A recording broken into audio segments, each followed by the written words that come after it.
வணக்கம் ஃப்ரெண்ட்ஸ், இன்றைக்கி நம்ம ஒரு சத்தான சுவையான சுறா மீன் புட்டு எப்படி செய்கிறதுன்னு பார்க்க போகிறோம். வாங்க. முதல்ல மீன் நல்லா வாஷ் பண்ணி எடுத்துக்கோங்க.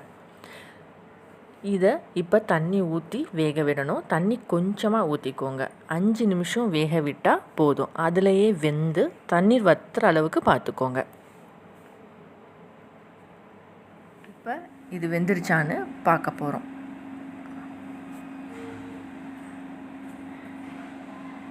ஒரு ஸ்பூன் எடுத்து இப்படி லைட்டாக சுரண்டி பாருங்கள். இந்த மாதிரி தோல் உரிஞ்சால் ரெடி ஆகிடுச்சின்னு தெரிஞ்சுக்கலாம். இப்போ இதை தோலை உரிக்கணும். அதுக்கு முன்னாடி கையை கொஞ்சம் தண்ணியில் நனைச்சிக்குவோங்க. அப்போ தான் கையில் ஒட்டாது. இப்போ இதை இந்த மாதிரி தோலை உரித்து எடுத்துக்கணும்.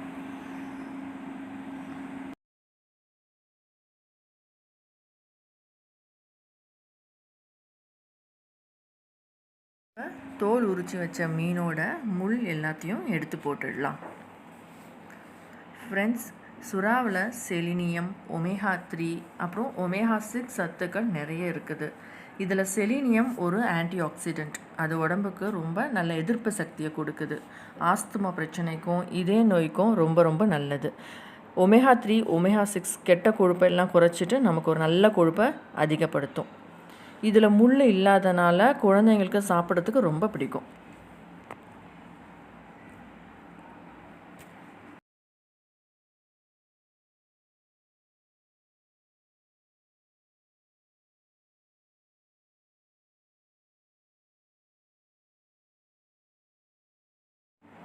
அடுத்ததாக இதுக்கு தேவையான மசாலாவை பார்க்கலாம்.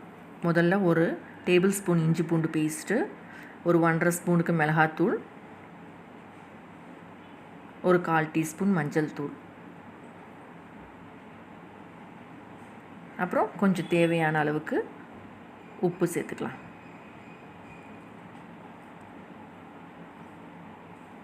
இதோட நம்ம ஏற்கனவே உரித்து வச்ச மீன் இருக்கு இல்லையா, அந்த சத பகுதியை இதே மாதிரி கையால் லேசாக உதிர்த்து எடுத்துக்கலாம்.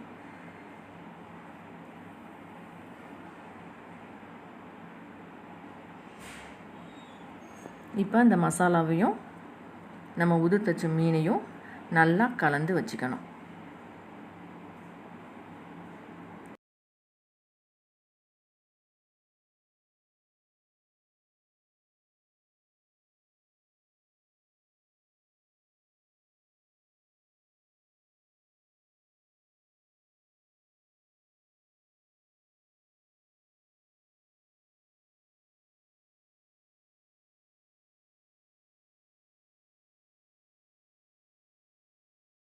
அடுத்து தாளிக்கிறதுக்கு கொஞ்சம் பொடியாக நறுக்கின வெங்காயம், கொத்தமல்லி தழை, அப்புறம் நுணுக்கின மிளகு சீரக பொடி. இப்போ கடாயில் கொஞ்சம் எண்ணெய் விட்டு அதில் நம்ம வெட்டி வச்ச வெங்காயத்தை போட்டு வதக்கணும். வெங்காயம் கொஞ்சம் பொன்னிறமாக வர வரைக்கும் வதக்கிக்கோங்க.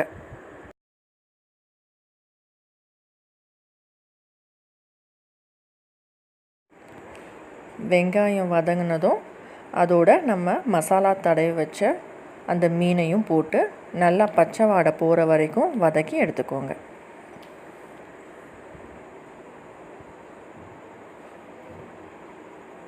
நம்ம போட்ட அந்த மிளகாத்தூள், இஞ்சி பூண்டு பேஸ்ட்டு இதெல்லாம் நல்லா பச்சை வாடை போகிற வரைக்கும் வதக்கிக்கோங்க.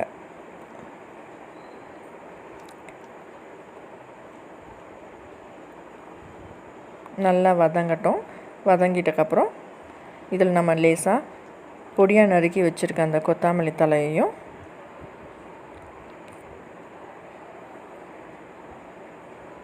கூடவே நுணுக்கி வச்ச அந்த மிளகு சீரக பொடி இருக்கு இல்லையா, அதையும் சேர்த்து நல்லா கிளறி விட வேண்டியதுதான்.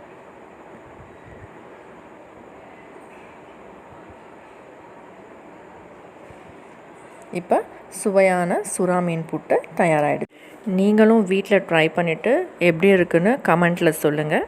வீடியோவை லைக் பண்ணுங்கள், ஷேர் பண்ணுங்கள், மறக்காமல் சப்ஸ்கிரைப் பண்ணுங்கள். Thank you friends.